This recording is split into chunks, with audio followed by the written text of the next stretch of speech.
Bonjour Greg Guéga.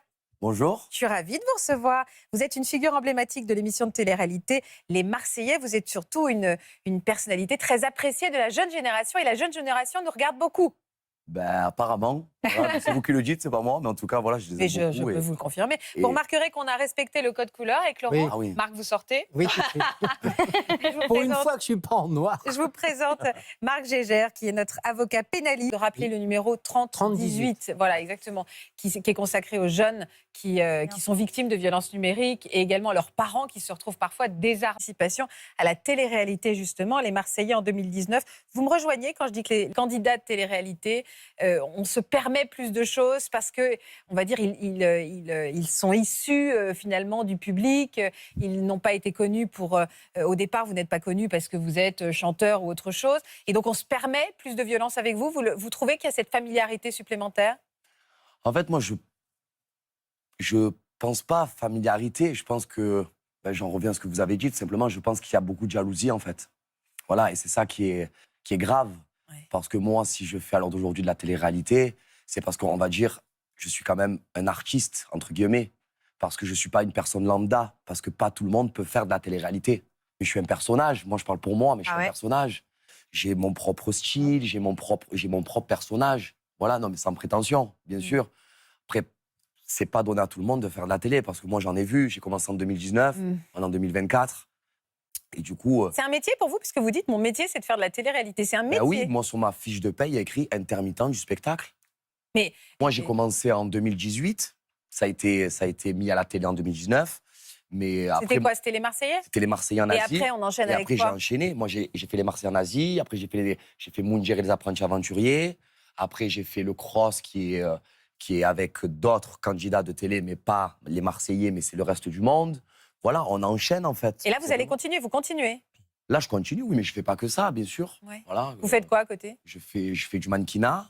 Ouais. Je fais de la musique aussi. D'ailleurs, j'ai été il n'y a pas très longtemps disque d'or. Voilà, Bravo, avec Fly. félicitations. Merci beaucoup, c'est très gentil.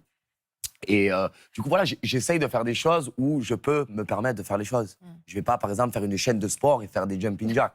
C'est pas moi. Voilà. Est-ce que vous avez immédiatement reçu des messages malveillants? Ah, moi, direct. Moi, direct. Et heureusement que, voilà, j'avais mon ami qui était paga, tout simplement, et qui, lui, faisait ça déjà, tout simplement. Il faisait déjà de la télé, lui. C'est lui qu'on va dire qui m'a briefé. Ah oui, De dire, parce que façonné, moi, je comprenais. quoi. Voilà, façonné, dans le sens où moi, j'avais des commentaires des fois. Tu as 12 ans, tu es pas beau, tu sers à rien, tu es éclaté au sol. Vous encaissiez? Ben, au Vous début, je répondiez comprenais déjà? pas. Non, moi, je n'ai jamais répondu à aucun message depuis Ouais. que j'ai commencé.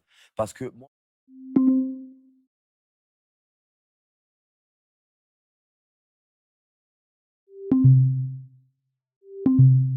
moi, en fait, répondre, c'est donner, en fait, donner encore de l'engouement, donner justement... Nourrir. Voilà, nourrir, en fait, voilà, nourrir ça. Et je pense que la personne attend ça, en fait, attend une réponse. Parce que je vois MC, il m'a dit, toujours dans un moment de down, il y a toujours une sortie. Même si c'est dur à la trouver, il y a toujours une sortie. Et moi, ma sortie, c'est à l'heure d'aujourd'hui, c'est que le mec qui va m'insulter, ou le mec qui va me parler mal, ou le mec qui va dire de la haine envers moi, ben déjà, c'est une personne que je connais pas, déjà pour commencer, donc ça ne va pas m'atteindre. Bien sûr que si c'est ma maman, ou mes amis, ou des gens qui sont proches de moi, ou mon agent... Oui, mais il critique votre travail, finalement, parce que vous êtes votre Oui, travail. mais c'est une personne qui me connaît pas. Oui, mais... Et même, je vais même aller plus loin, c'est-à-dire que ben, le mec, dans sa vie, il a mis 5 minutes de son énergie pour écrire, que ça soit de la haine ou de la gentillesse, mais il a pensé à moi 5 minutes dans sa vie et il a pris l'énergie de tout son corps pour m'écrire un message. Est-ce que vos attaques sont restées que virtuelles? Ah non, j'ai pas eu que virtuel. Moi, Vous avez quoi? Vous avez eu quoi? Moi, j'ai eu trois braquages, ouais. Des braquages? Ouais, j'ai eu 2 hommes jacking, un dans mon salon et un chez moi. Quelle horreur. Et un devant chez moi avec 2 personnes qui sont venues et qui ont... Le homejacking, c'est en effet une agression à la maison ou on vous a quoi? On vous a séquestré pour pouvoir faire un tout simplement, cambriolage? j'étais chez moi en train de dormir. J'étais chez moi avec mon ex en train de dormir et ils sont rentrés dans ma maison. Mais moi, au début, je pensais que c'était mon ami Paga qui rentrait parce qu'il habitait avec moi et il vivait avec moi. Et en fait, pas du tout, en fait. C'est-à-dire que même moi, dans ma tête, je me suis dit, mais oh là là, il va pas me rendre fou. Je me suis retourné. Et en fait, quand je me suis retourné, j'avais un gant en cuir avec un calibre sur la tempe, quoi. Et là, j'entends Greg, ne bouge pas, donne-moi ta montre. Ah oui, ouais, parce que vous aviez affiché, enfin c'est ça, Ben voilà, c'est ça. sur En les fait, réseaux tout sociaux, simplement, on avait vu votre montre c'est et on voulait que votre montre. on sait qu'en France, de parler d'argent, c'est un tabou. En France, de parler d'argent. Il n'y a que dans ce pays que c'est comme ça, hein. Parce que dans les autres pays, aux États-Unis, justement, c'est bien parce que on aime, on travaille, donc on gagne de l'argent, donc on aime s'acheter des belles choses. Aux États-Unis, c'est pas tabou de parler de ça, mais en France, c'est compliqué. Mais moi, je savais pas à l'époque. Donc moi, j'étais content de montrer ce que j'avais. Par exemple, je m'achetais une dernière paire de chaussures, je la montrais. Je m'achetais